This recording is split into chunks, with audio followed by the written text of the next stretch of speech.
So those of you that like to kiss, God have mercy upon us. don't forget you can contract hepatitis disease through that. Love is a beautiful thing, right? Yeah, I'm not gonna dispute that. But some of you, when you fall in love, you don't ask your partner those necessary questions about their health status. Before getting married, there are 5 important medical tests to do, of which I'll be listing. But before I do that, if you've not subscribed to this channel, what else are you waiting for? Please do subscribe, like, share, turn on notification bell so when a video like this drops, you'll be the first to know.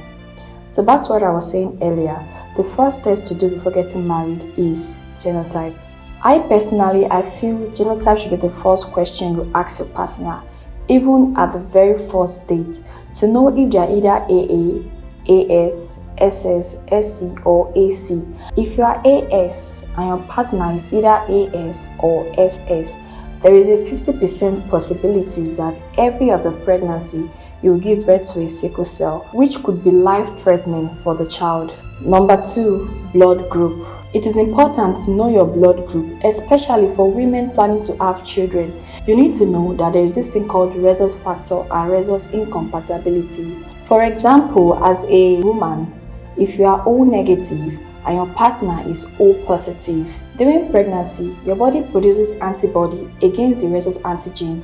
This antibodies crosses the placenta and attacks the red blood cells of the fetus, causing hydrocephalus, hemolytic disease like anemia, jaundice, and heart problem, which could eventually lead to death of the fetus. Usually, it doesn't affect the first pregnancy, but affect the subsequent pregnancy. To prevent this from happening, Rh immunoglobulin is administered to rhesus-negative mother during pregnancy and after delivery to prevent Rh sensitization. Number 3, HIV test. HIV test is very important to know if you are HIV positive or negative. HIV is not a death sentence if the virus is detected and managed in its early stage to prevent it from progressing to becoming AIDS, which could be life-threatening. Someone who has HIV can live like a normal person, can give birth like a normal person, provided if they are adequately taking their medication. And by doing so, it could even get to a point whereby the virus could no longer be detected in the body and it cannot be transmitted to the husband or the child during pregnancy. Number 4, hepatitis test. Aside from HIV, cancer, hepatitis is one of the most deadliest diseases, which is highly contagious through bodily fluid, from saliva when kissing an infected person, from the blood through blood transfusion from an infected person, and from unprotected sex. So those of you that like to kiss, God have mercy upon us. don't forget you can contract hepatitis disease through that.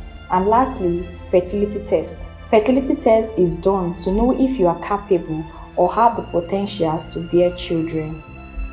Some fertility tests for women like ovulation testing, estrogen testing, hysterosalpingography, ultrasound, pelvic exam, and the likes. Some fertility tests for men like semen analysis, sperm count, sperm morphology, sperm motility, post-ejaculation urinalysis, sperm penetration assay, and the likes. Doing all these tests doesn't necessarily mean you can't get married to the person you want to, but what it does, it prepares you for what to be expecting in the future. And those of you that are planning to get married by next week, go and ask your partner about these questions I've stated, and if they are not sure about it, go for tests. For more health tips, subscribe to this channel.